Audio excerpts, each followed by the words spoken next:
Hello ladies and gentlemen, my name is Pixel and welcome to the Sapphire Tech YouTube channel.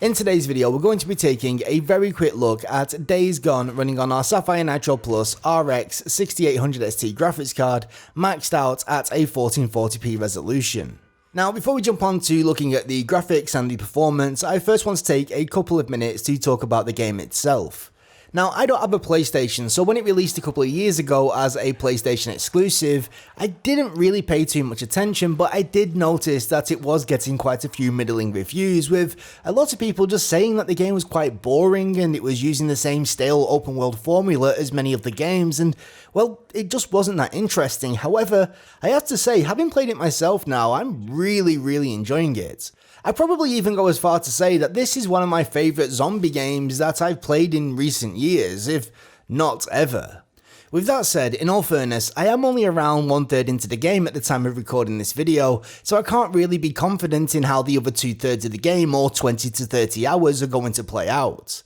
However, what I can say is that a lot of the reasons that people seem to give for giving this game a very low review score are some of the reasons why I think it's actually a great game, and a lot of that comes down to how much work the game requires in order to progress the story and basically do any action in the game at all. What I mean by this is that every single action that you perform always seems to take 1 or 2 seconds longer than what you would expect it to take, and a lot of the individual missions and sections of the game do kind of drag on, but not in a way that I personally found bothersome. As a massive fan of zombie media, and especially zombie video games, there's no getting around the fact that most zombie video games do put you in a very powerful position from the outset of the experience. Be this through good training, lots of ammo, powerful weapons, or weak zombies, you always feel like you've got an advantage over the undead, and sure, they have got their numbers, but generally you are the one in control. Days Gone, on the other hand, kind of flips that on its head, and while the zombies aren't particularly dangerous on their own,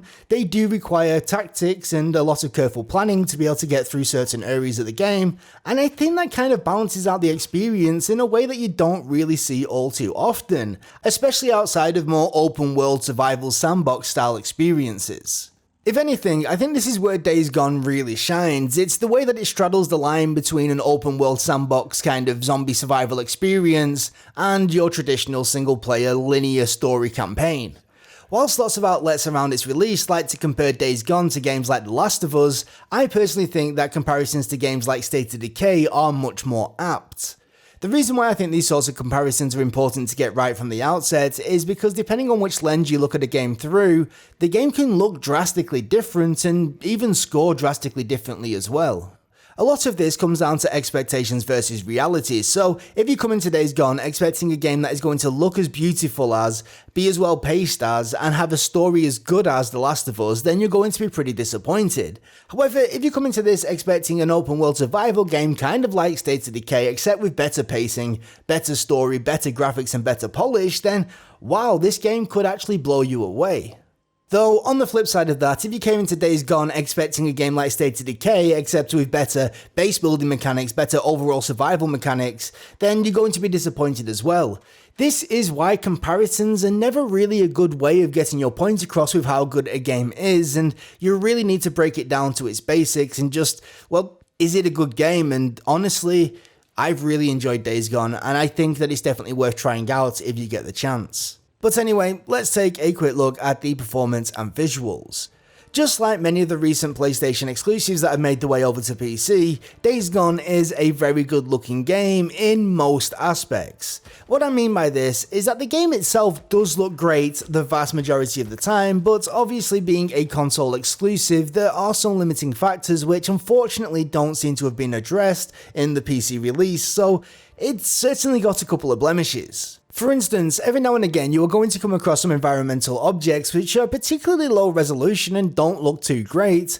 and from time to time you'll come across volumetric effects which are extremely low resolution and kind of stand out like a sore thumb. Now, whilst it is a shame that we don't have the ability to tweak these options on the PC release, it does kind of make sense since the game is a couple of years old now, and honestly, especially with the texture work, it's going to be a lot of effort for what would effectively be quite a small increase in graphical fidelity.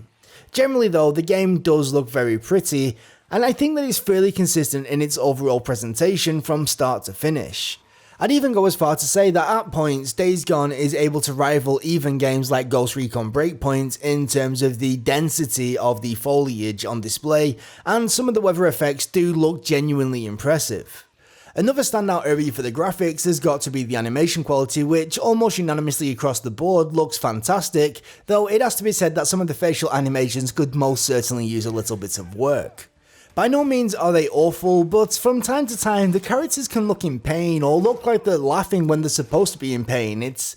kind of awkward, and it almost looks as if the facial animations were captured separately from the actual motion capture.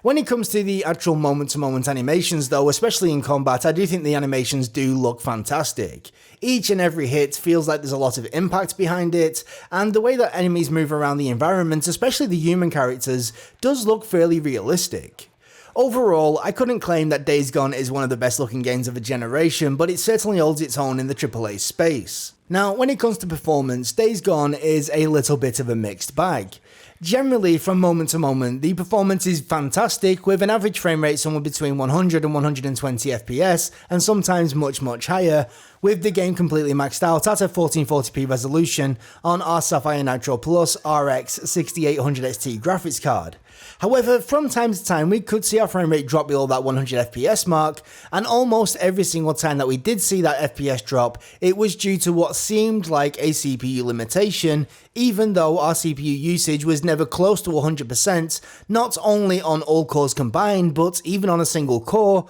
which would actually point more towards an engine limitation, which would kind of make sense with this being the Unreal Engine.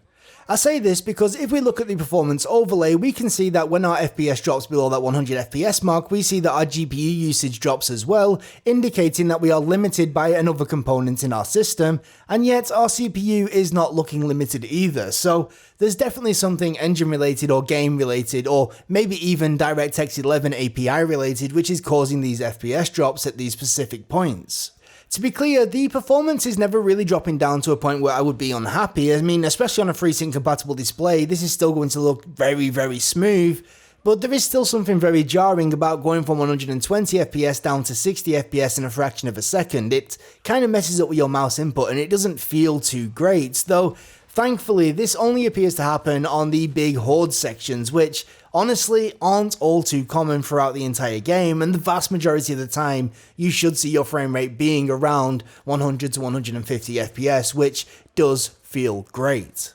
Overall, I have to say that I've really enjoyed the time that I've spent with Days Gone so far, and I do intend to complete the game in the very near future. When it comes to the performance and the visuals, it is a shame that we are seeing these limitations from time to time when it comes to either the game engine or the API, but generally, from moment to moment, I do think the performance is very solid with an average frame rate somewhere between 100 and 150 FPS, and when those drops do occur, they're still sticking above 60, at least in all the points that I've seen. But with that said, that is once again going to be me done for today, so thank you so much for stopping by and watching this video of Days Gone running on our Sapphire Nitro Plus RX 6800 XT graphics card at a 1440p resolution with the game's graphical settings completely maxed out. If you've got any questions, suggestions or feedback, then please leave it in the comment section down below and I will try and get back to you. If you've liked this video, then you can always like this video, and if you've not done already, then please slap that subscribe button so you'll get notified of our future uploads. For now though, from myself and everybody here at the Sapphire Tech YouTube channel, thank you so much for watching,